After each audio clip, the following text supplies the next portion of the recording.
자, 바로 들어가 보죠. 넘버 7. 어젯밤 시킨 치킨 맛이 기억나지 않는 이유. 어젯밤에 친구랑 PC방에서 밤새 게임하고 새벽에 들어와서 치킨 시켜 먹었죠. 분명히 양념 반, 후라이드 반 시켰던 것 같은데 아침에 일어나 보니까 남은 건 빈 콜라병뿐이고 머릿속엔 그냥 치킨을 먹었다는 사실만 남아있어요. 양념이 더 맛있었나? 튀김이 바삭했나? 뇌를 아무리 쥐어짜도 기억이 안 나죠. 이건 그냥 피곤해서 그런 게 아닙니다. 당신의 뇌가 게을러서 그래요. 뇌는 엄청난 에너지 소비 기관입니다. 거의 국가대표급 먹보죠. 그래서 모든 걸 세세하게 저장하는 대신 폴더 정리를 해버립니다. 야식 폴더 안에 치킨 파일을 만들고 파일명에 맛있었음이라고 태그 하나 붙여놓고 끝내는 거죠. 디테일, 그딴 건 용량만 차지하니까 그냥 압축해서 버려버립니다. 친구가 어제 치킨 어땠어? 물어보면 뇌는 치킨 폴더를 열고 맛있었음 태그를 읽은 다음 존맛이었어 라고 자동 응답을 내보냅니다. 사실 당신은 맛을 기억하는 게 아니라 맛있었다는 데이터 쪼가리 하나를 기억할 뿐이에요. 이게 바로 기억의 일반화라는 건데 뇌가 효율성을 위해 디테일을 삭제하는 과정이죠. 군대에서 먹었던 짬밥 맛, 첫사랑이랑 봤던 영화 내용, 수능 전날 밤의 공기 전부 다 이런 식으로 뭉개져서 단순한 태그 몇 개로만 남아있을 확률이 99%입니다. 당신의 소중한 추억이 사실은 뇌가 만든 요약본에 불과하다는 거죠. 그러니 어제 치킨 맛이 기억 안 난다고 너무 자책하지 마세요. 당신의 뇌는 그냥 효율적인 공무원일 뿐이니까. 일 처리는 빠른데 영혼이 없죠. 넘버 6. 옆집 아저씨를 범인으로 만드는 법. 자, 상상해 봅시다. 당신이 아파트 복도에서 누군가 비명을 지르는 걸 들었어요. 놀라서 나가보니 옆집 아저씨가 땀을 뻘뻘 흘리면서 서 있고 바닥에는 깨진 화분이 널브러져 있습니다. 며칠 뒤 경찰이 찾아와서 혹시 그날 용의자가 붉은색 옷을 입고 있었나요? 라고 넌지시 묻습니다. 사실 당신은 아저씨가 무슨 색 옷을 입었는지 전혀 기억나지 않아요. 그냥 회색 추리닝이었던 것 같기도 하고 하지만 경찰의 질문을 듣는 순간 뇌는 빈칸을 채우려고 발악을 시작합니다. 붉은색? 그런 것 같기도 한데? 이게 바로 오정보 효과 미스인포메이션 이펙트라는 겁니다. 사건이 벌어진 후에 외부에서 들어온 잘못된 정보가 원래의 기억과 뒤섞여서 완전히 새로운 가짜 기억을 만들어내는 현상이죠. 당신의 뇌는 K-드라마 작가처럼 비어있는 스토리를 그럴듯하게 메꾸는데 아주 능숙합니다. 경찰의 붉은색 옷이라는 단서는 결정적인 스포일러가 된 셈이죠. 이제 당신의 기억 속에서 옆집 아저씨는 선명한 붉은색 티셔츠를 입고 깨진 화분 옆에 서 있는 유령 용의자가 됩니다. 이 현상은 생각보다 훨씬 흔해요. 친구랑 옛날 얘기를 하다가 야, 그때 너 완전 취해서 노래방 테이블 위에서 춤췄잖아 라는 말을 들으면 그런 적이 없는데도 불구하고 희미하게나마 테이블 위에서 춤추는 내 모습이 그려지기 시작하죠. 인간의 기억은 녹화된 비디오 테이프가 아니라 계속해서 수정되고 덧칠되는 위키피디아 페이지 같은 겁니다. 문제는 당신 말고도 아무나 들어와서 편집할 수 있다는 거죠. 그것도 당신 허락도 없이. 넘버 5. 그 소문 사실은 당신이 퍼뜨렸다.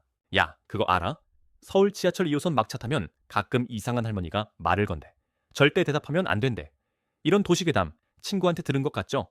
그래서 다른 친구한테 내가 어디서 들었는데 하면서 신나게 떠들고 다닙니다. 그런데 사실 그 이야기 몇 년 전에 당신이 술자리에서 지어낸 이야기일 수도 있습니다. 출처 기억상실, 소스 암네시아이라고 부르는 현상인데 정보의 내용은 기억하지만 그 정보를 어디서 얻었는지는 까맣게 잊어버리는 경우를 말해요. 우리 뇌는 팩트와 출처를 별개의 서랍에 보관합니다. 근데 이 출처 서랍이 엄청 낡고 삐걱거려서 정보가 조금만 오래돼도 서랍이 열리질 않아요. 결국 뇌는 출처는 모르겠고 일단 내용은 확실해 라고 결론을 내리죠. 이게 위험한 이유는 스스로 만들어낸 상상이나 꿈에서 본 것 혹은 농담으로 뱉은 말조차 나중에는 어딘가에서 들은 신뢰할 만한 정보로 둔갑하기 때문입니다. PC방에서 친구가 게임하다가 이 게임 버그 완전 짜증나 라고 소리친 걸 나중에는 마치 내가 직접 겪은 심각한 버그인 것처럼 다른 사람에게 설명하게 될 수도 있어요. 당신의 머릿속은 출처 불분명한 찌라시와 당신이 직접 쓴 소설이 뒤섞인 거대한 도서관이나 마찬가지입니다. 뭐가 진실이고 뭐가 당신의 창작물인지 이젠 당신조차 구분할 수 없게 된 거죠. 넘버 4. 전생을 기억한다고 착각하는 순간 처음 가보는 골목길인데 이상하게 익숙하고 방금 만난 사람인데 어디서 본 것 같은 느낌. 바로 데자뷰죠. 사람들은 이걸 무슨 전생의 기억이니 평행우주와의 접점이니 하면서 신비롭게 포장하지만 현실은 훨씬 더 허무합니다. 이건 그냥 당신 뇌의 파일링 시스템에 버그가 생긴 것뿐이에요. 우리 뇌는 새로운 정보를 받으면 단기 기억이라는 임시 폴더에 저장했다가 나중에 정리해서 장기 기억이라는 영구 보관함으로 옮깁니다. 그런데 가끔, 정말 아주 가끔 뇌가 과부에 걸리면 이 시스템이 꼬여버립니다. 마치 인터넷 쇼핑몰에서 주문하는데 주소 입력창이 렉 걸리는 것처럼요. 새로운 정보가 단기 기억 폴더를 거치지 않고 실수로 바로 장기 기억 보관함으로 직행해버리는 거죠. 그 결과 지금 막 들어온 새로운 정보가 순식간에 아주 오래전에 저장된 낡은 기억처럼 느껴지게 됩니다. 뇌는 혼란에 빠지죠. 어? 이 풍경 처음 보는데 왜 내 장기 기억 폴더에 들어있지? 혹시 내가 조선시대에 여기서 물레방앗간 아가씨랑 밀회라도 했던 건가? 아니요. 그냥 당신 뇌가 편의점 알바생처럼 물건을 엉뚱한 선반에 진열한 것뿐입니다. 당신의 신비로운 경험은 사실 뇌의 사소한 업무 실수에 불과하다는 사실. 로맨틱한 전생 같은 건 없어요. 그냥 뇌가 잠깐 졸았을 뿐입니다. 넘버 3. 가짜 뉴스를 진실로 믿게 되는 과정. 그 연예인 사실은 재벌 3세랑 비밀 연애 중이래. 처음 이 소문을 들었을 땐 에이, 말도 안 돼 하고 넘겼을 겁니다. 그런데 며칠 뒤 다른 친구가 똑같은 얘기를 합니다. 인터넷 커뮤니티에서도 비슷한 글을 봅니다. 그러다 보면 어느새 당신은 고개를 끄덕이며 그럴만도 하지 라고 생각하게 되죠. 축하합니다. 당신은 방금 거짓 명성 효과 False Fame Effect의 희생양이 되셨습니다. 이건 내용의 진실성과는 상관없이 단지 반복적으로 노출되었다는 이유만으로 그 정보를 진실이라고 믿게 되는 뇌의 심각한 오류입니다. 뇌는 똑똑한 것 같지만 사실은 엄청난 게으름뱅이거든요. 매번 정보의 출처와 신뢰도를 검증하는 건 너무 피곤한 일이죠. 그래서 뇌는 지름길을 택합니다. 자주 들었다. 지리춘 중요하다. 간행 사실일 것이다. 마치 학교 다닐 때 선생님이 3번 연속으로 강조한 내용은 무조건 시험에 나온다고 믿는 것과 똑같아요. 이 원리는 광고 회사들이 제일 잘 써먹습니다. 말도 안 되는 노래와 춤을 반복해서 보여주면 어느새 당신은 그 제품 이름을 흥얼거리며 마트에서 집어들게 되죠. 정치인들도 마찬가지고요. 근거 없는 비방을 계속해서 퍼뜨리면 사람들의 뇌는 그 비방을 익숙한 정보로 받아들이고 결국 사실로 착각하게 됩니다. 당신의 신념과 판단이 사실은 누군가가 끈질기게 반복한 거짓말의 결과물일 수 있다는 겁니다. 당신의 뇌는 생각보다 귀가 얇아도 너무 얇아요. 넘버 2. 당신의 아이디어는 훔친 것이다.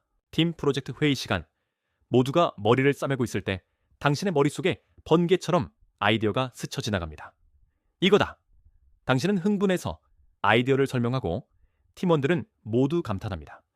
스스로가 천재처럼 느껴지는 짜릿한 순간이죠. 그런데 며칠 뒤 당신은 깨닫게 됩니다. 그 천재적인 아이디어, 지난주에 봤던 웹툰 내용이랑 똑같다는 사실을요. 이 민망한 상황을 잠재기억, 크립토매니아, 혹은 무의식적 표절이라고 부릅니다.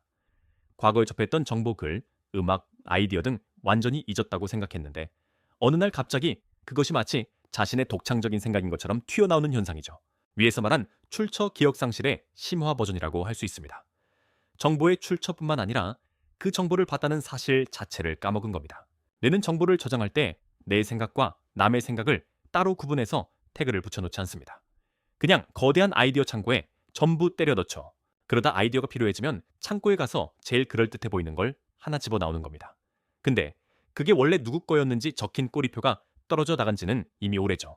결국 당신은 남의 아이디어를 훔쳐와서는 자기가 직접 만들었다고 착각하게 되는 겁니다. 당신이 밤새 고민해서 쓴 대학교 리포트, 회사에 제출한 기획안, 심지어 애인에게 써준 감동적인 편지까지. 어쩌면 그 모든 것의 원작자는 당신이 아닐지도 모릅니다. 넘버 1. 수백만 명이 똑같은 거짓말을 기억한다. 지금 당장 검색창에 피카츄 꼬리를 쳐보세요. 당신 머릿속에 있는 피카츄, 꼬리 끝이 검은색 아니었나요? 90년대생이라면 당연히 그렇게 기억하고 있을 겁니다. 하지만 검색 결과는 충격적일 겁니다. 피카츄의 꼬리는 처음부터 끝까지 그냥 노란색이었습니다. 단 한 번도 검은색이었던 적이 없어요. 소름 돋지 않나요? 당신 혼자 잘못 기억하는 게 아닙니다. 전 세계 수백만 명이 이 검은 꼬리를 똑같이 기억하고 있습니다. 이게 바로 맨델라 효과입니다. 남아공의 넬슨 만델라 대통령이 1980년대에 감옥에서 죽었다고 기억하는 수많은 사람들의 집단적 착각에서 유래했죠. 실제로는 2013년에 멀쩡히 살아있다 세상을 떠났는데도 말입니다. 우리나라에도 비슷한 예시가 있죠. 만화 아기 공룡 둘리에서 둘리가 항상 혀를 낼름 내밀고 있다고 기억하는 사람들이 많지만 원작에서 둘리가 혀를 내민 장면은 거의 등장하지 않습니다. 도대체 왜 이런 일이 벌어지는 걸까요? 어떤 사람들은 이걸 평행우주나 시뮬레이션의 오류라고 말하기도 합니다. 우리가 다른 우주의 기억을 갖고 있다는 거죠. 하지만 더 현실적인 설명은 우리의 뇌가 불완전한 정보를 그럴듯하게 뇌피셜로 채워넣고 그게 인터넷이나 커뮤니티를 통해 확산되면서 수많은 사람들의 뇌에 똑같이 복제 붙여넣게 된다는 겁니다. 즉, 거대한 규모의 가짜 뉴스가 한 세대의 집단 기억으로 자리 잡아버린 거죠. 당신이 진실이라고 철석같이 믿고 있던 그 상식이 사실은 수백만 명이 함께 꾸고 있는 거대한 꿈에 불과할지도 모른다는 이야기입니다. 당신의 기억, 당신 친구의 기억, 우리 모두의 기억이 전부 다 오염되었을 수 있습니다. 오늘은 여기까지. 앞으로도 비슷한 영상 많이 올릴 테니까 구독하고 놓치지 마세요.